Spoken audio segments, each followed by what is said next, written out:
First, a word from our partners. Starting a coffee business? The new Coffee Shop Welcome Box by Fresh Cup Magazine is their way of making the process a little more fun. Inside, you'll receive the how-to handbook, product samples, and other goodies. There's no cost and no catch. Get yours at freshcup.com/welcome. Maxwell Dashwood's new book, The Business of Specialty Coffee, is about bringing a coffee vision to life built on a business model that allows that vision to flourish. Secure your spot on the book launch waitlist at maxwelldashwood.com.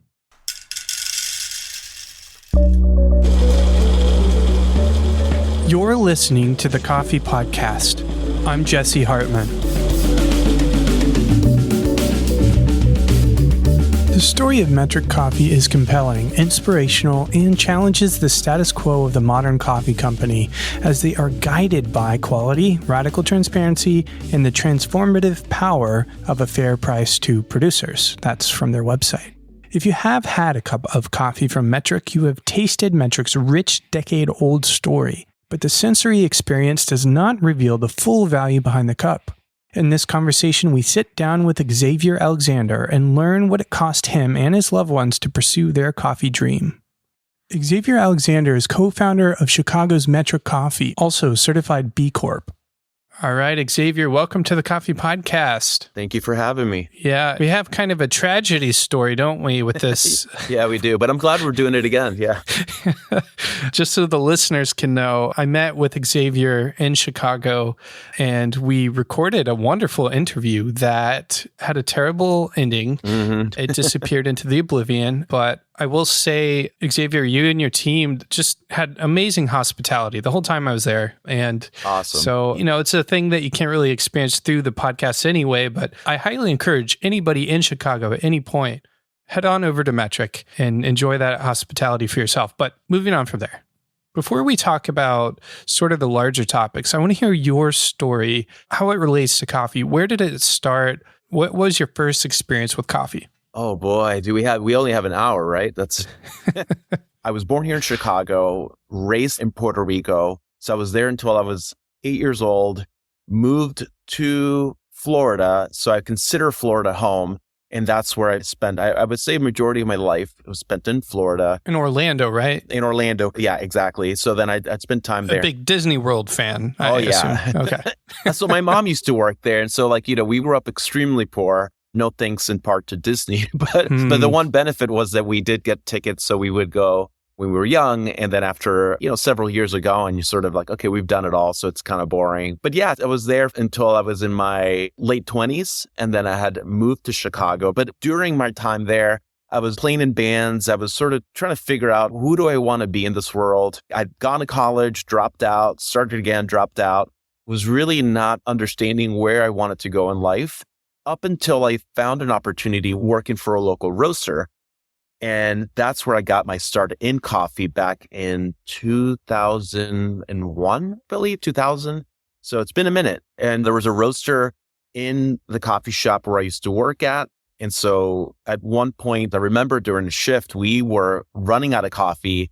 And I just basically saw green coffee sitting in a burlap bag. And I just scooped some up and I fired up the machine and started roasting the coffee. And I really enjoyed the process, even though I had no idea what I was doing. But, I still really connected with the machine. I connected with sort of the alchemy and the science and the physical aspect of turning something from raw to roasted and then enjoy it. So an opportunity came about because of that sort of desire and that curiosity that hit me once I started getting into coffee. And then I just did that for a couple of years up until mid 2000s. And then I had left that company. And it wasn't up until I came to Chicago, which I was just here to visit a friend. And I was actually born here in Chicago, but never really spent time here. So once I did spend some time here in my late 20s, I just really fell in love with the city, fell in love with how hospitable people were because, coming back from Florida, it is a melting pot, but people, I feel like, weren't as nice. So they weren't as open. And come to find out, once I moved here, I think the reason why is because I was meeting a lot of people who weren't from Chicago. They were from Michigan or Minnesota. And they're just freaking nice people. They'll say hello to you like, hey, want to come over to my house? We're having a potluck. Come on over. And it's like, I just met you. And I really enjoyed that. And I'm an introvert, so that felt weird, but I really enjoyed being able to meet people and be able to feel welcomed in the Midwest. So I definitely fell in love with it, stayed, and it wasn't up until 2010 that I got a job at Intelligentsia. So I got back into coffee and started roasting. I was doing roasting and quality control management for Intelligentsia. And I would say that working for Intelligentsia really opened my eyes to the bigger world of specialty coffee and coffee that is not only just well roasted, but also the sourcing program is really intentional. Witnessing Jeff Watts, who is my boss and is still a dear friend, in the lab and seeing how he makes his buying decisions and how these relationships are basically manifested was really inspirational to me. So I really appreciated that time at Intelligentsia. And I did that for a couple of years. And then that curiosity started to well up again with what can I do with this information? How can I apply my own DNA, my own voice to coffee? And then when I met Darko Arangelovic, who's my business partner and a dear friend, I would say, he inspired the vision to join together and launch Metric, which we did that in 2013. And as of this year, now we've completed our 10th year in business independently. And for us, independently means that we didn't borrow money from any banks or any outside investors. We just bought an old dusty Probot, a couple of bags of coffee, and it was just being super scrappy and just really having very little resources to do the cool stuff we wanted to do, which then forced us to be more creative and more intentional. And today we're still thriving. We're still cooking. We're still doing what we love. And boy, I left a lot of stuff out in between, but I guess I would say that's sort of the meat and potatoes of the last 20 years in and out of coffee. So yeah. Yeah. And the idea of the scrappy mindset, I feel like is core to Metric's story. And we'll come back to that in a second. But I think that the Probot story, it's too good to not at least tell in part. Oh boy. Yeah. So can you tell the story of just the brokenness level of jumping into starting your own coffee company and what that was like, just so our listeners can get a feel of that? Awesome. Yeah. So as the story goes, we knew we wanted to launch a company. We just had no money to buy a roaster, but I did find a listing for an ad in Germany. So this German coffee roaster reseller was selling an L12. And I just happened to email them. I asked them, do you happen to have a UG 15 or 22? And could you tell me if so, what is the price? And they just happened to have a 15 kilo available. And the price to us seemed like a really great price, considering that at the time, it seems like, the Probots, the antique UG models were really sought after. And so when you find them stateside, they were going upwards to $40,000 to $50,000 for something beat up. That's what you're going to pay. If you wanted refurbished and bells and whistles, you're going to be paying $70,000 to $80,000. So wow, the price we landed for our machine was around 25,000 USD, which we thought it's like, wow, this is a great price. We have to get this machine.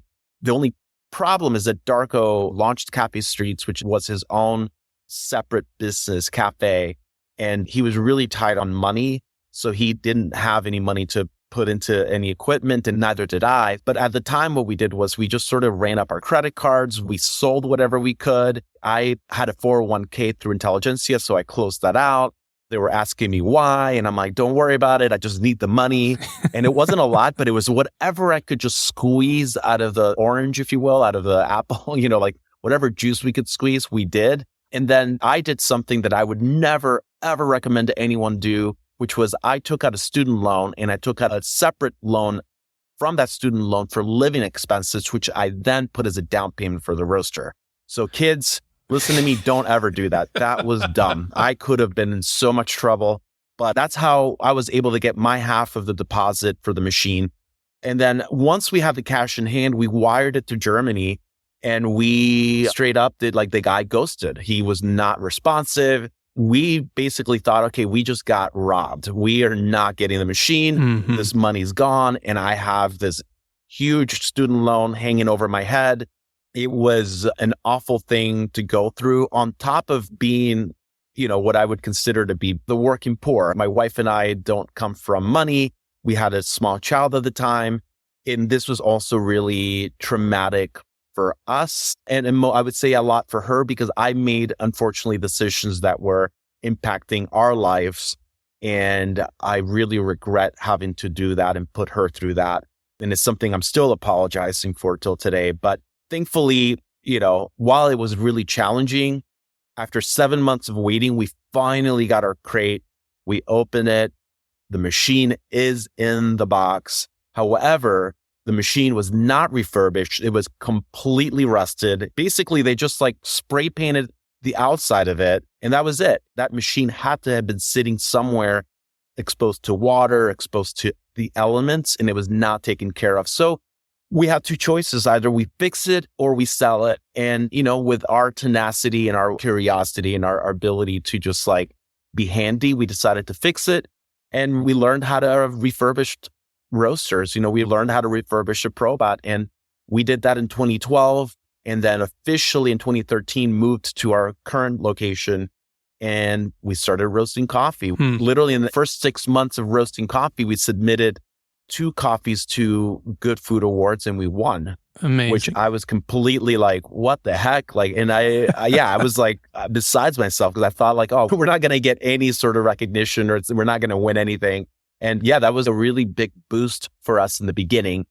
And we still have the machine today. So that's the story of our Probot, which is still cooking really good coffee. We're still really happy to have it. It was really traumatic, I would say, because we had learned many years later that the man who we bought the machine from has done exactly what he did to us, to other companies. In fact, we actually met somebody from Probot who told us that he had conned people out of money and never delivered on the equipment. So we were actually really lucky to get our Probot, but unfortunately it was not what we ordered. We ordered a fully refurbished Probot UG and we got a rust bucket, but she's our rust bucket. And we love it, and we're happy to have it. Does your rust bucket have a name or no name? Well, so a Darko called, so we ended up flat black because it was just to cover all the blemishes and all this stuff. And we just called her Black Beauty, and that was or Black Diamond, actually. Sorry. No, I say Black Beauty. He says Black Diamond. We'll split in the middle. She has multiple names, but I love that machine because of the story. There are better roasters out there, per se. Some would say technically speaking, but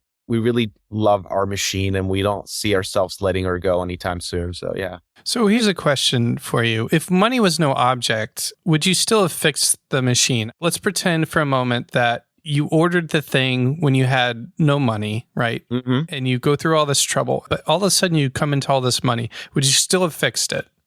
Yes. Because, one thing that I've learned about owning a small business is that it's really crucial for anyone involved within that business to know the ins and outs of the equipment you're using, whether it's espresso equipment, whether it's just, a FECO or even a roaster, because outsourcing a lot of the technical stuff to other companies can be extremely expensive. Some techs will charge, $150 to $300 an hour plus travel fees, plus. And if you're a small business and you have to be scrappy and you don't have money, but I would say that to answer your question, even if I did have money or we had money rather, I think it's just a good thing for us to know. It's a good thing for us to know how to not just operate our equipment, but to know how to fix and troubleshoot in areas. Because for me, it feels good to just know how to take something apart and put it back together and make it work. And also save $1,000. That feels like the way to go. And that's how we would do it. And then we didn't really talk about the name of Metric either. So I was taking a bike ride and I was thinking about architecture and geometry. And then geometry went into geometric. And then I started thinking about metric because our machine and the way we weigh coffee. So all of our bags are in kilos, the roasters in kilos. So that was just a natural name for us. It was just we use the metric system in coffee. And, when I told Darko, and he's from Serbia and they use the metric system, he's like, I love it because that's how I use, especially talking to him as an example, he'll mention the weather in Celsius. He was like, oh, it's 50 degrees today. And I'm like, no, it's not, dude. It's 90. What are you talking about? And he's like, no, Celsius. I'm like, oh, yeah, right. Okay. And that's how it is for a lot of friends I have. Yeah. When I travel outside of the continental US, people just are using the metric system and they say things in Celsius. So that's why we're Metric. So you mentioned the Good Food Award that you got. Was that one of the major turning points for Metric? It boosted us. So it sort of made us feel like we're on the right track, right? So like we felt like, wow, this is a really great thing to not only connect with people, but we feel recognized, XYZ. But can I tell you that it helped boost our sales? Did we start to see more relationships come from that? No, we didn't. That I feel for us has come many, many years later. But what felt like a turning point for us was when I bought our first direct trade coffee from Benjamin Paz back in 2015. That for me was just transformative because I had gone with the intention of buying about 5 to 10 bags of coffee, and I ended up buying 4 bags. So I took an origin trip to only buy 4 bags of coffee. But for me, what was amazing is that now, 7, 8 years later of buying directly from these relationships, we're buying full containers of coffee. So we started at 4, and now we're going into 275 to 300 bags of coffee. So that is for me, like, wow. Yeah, that 4 bags is still in my head. I'm still thinking about those 4 first bags of coffee that we put on the menu from a producer we started working with, who we unfortunately are no longer working with because they decided to sell the farm and get out of farming for different reasons. But that was for me the turning moment where it's like, wow, this is really special. And I really appreciate this. And I also appreciated Benjamin letting me know that it's like, you could buy a bag or 500 bags. I don't care. I just want to work with you. I really like you and I want to work with you. And that made me feel seen and made me feel like this is not about volume. This is about relationships. And I would say there's many, but that was one I can recognize at the moment. Okay. So a turning point for you there was kind of this engagement in a relationship business. You had an experience with a human that made you feel like a human in the business of coffee. And that kind of was a turning point for you. And I know relationship coffee is a topic we're going to discuss here on the next episode. But for now, let me take a step back and ask you some questions about what was it like starting Scrappy? You have your 4 bags of coffee that you just bought. What was the community engagement like with Metric early on? And how much did you lean on the community? What did all of that look like? Yeah, that's a great question.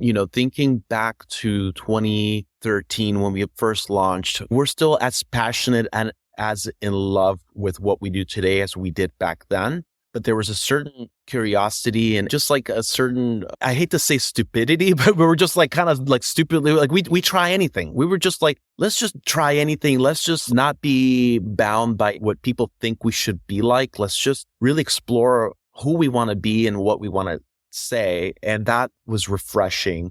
But also early on, it was really scary. I have 3 boys and my wife, Kirsten, and I. But at the time, we only had 1 child. So we had no health insurance. I probably, no lie, brought home about $800 a month. Our rent is $750. So that tells you anything. It's like we were just really in a tough spot. But I really believed, Darko and I, and our families, we believed in this vision and this dream of ours. But early on, there was no outside support. So there was no financial support and we weren't getting a flood of business because both Darko and I had to be the delivery person. We had to roast, we had to grind, we had to pack, we had to ship, we had to take the phone calls, we had to take the complaints. We were just a one-stop shop between the 2 of us.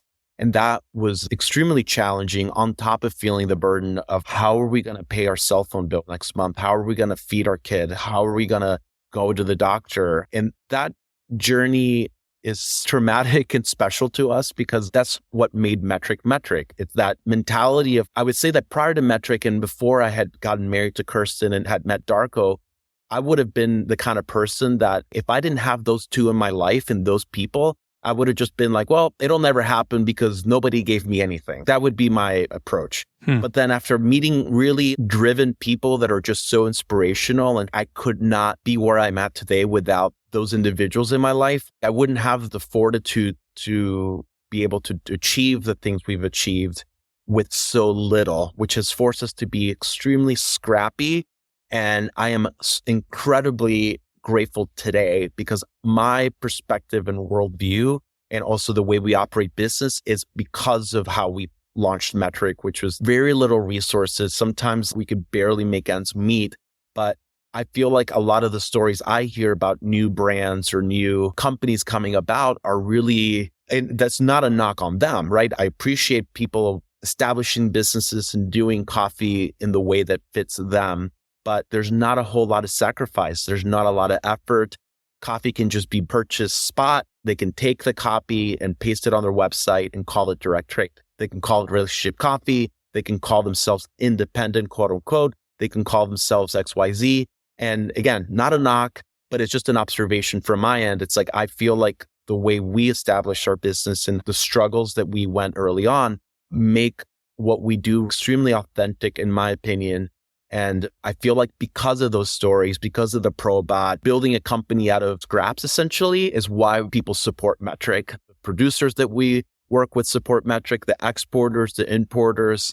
And I feel it. I feel like we're seen, and I'm really appreciative of that today. So, yeah. How has that scrappy mindset stayed as you've grown? So I knew you started with it. Y'all have grown significantly, gone from maybe 1 to 2 to 4 to however many customers.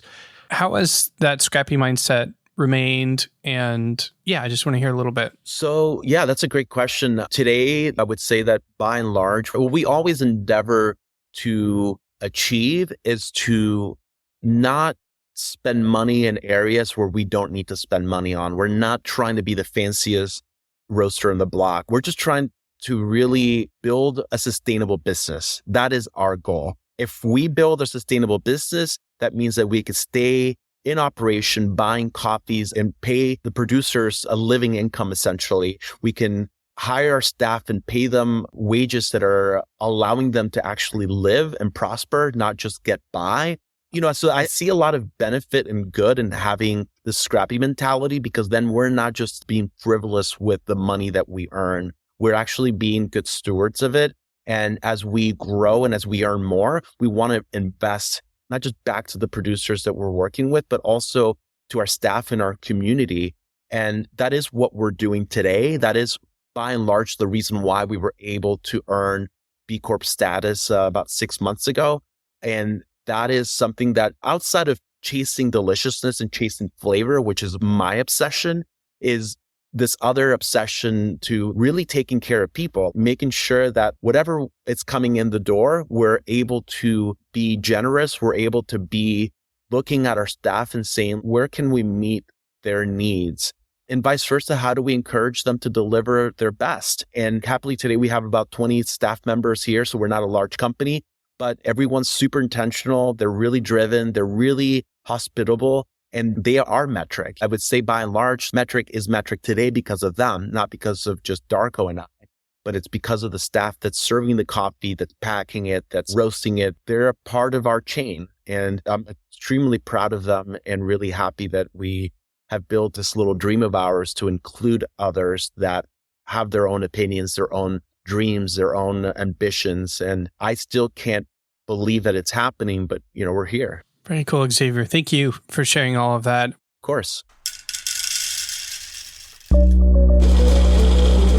Catch us in the next conversation with Xavier as we dive deeper into what relationship coffee means to Metric and its business partners at the farm. Also, let's show Metric some love by heading over to the website with the generous 20% off code CoffeePod. Grab yourself some delicious relationship-driven coffee. Discounts and links all in the episode notes. Thanks to Ryan Ingerson for his hard work on yet another background research for this conversation. For now, as always, and until next time, happy brewing. If you're wondering if I'm recording this audio with a baby attached to my chest, or maybe you weren't, but if you heard those little strange breathing sounds, that's because I'm a new dad again. And there was no better time to do this. Yeah, there she is. Thanks for listening.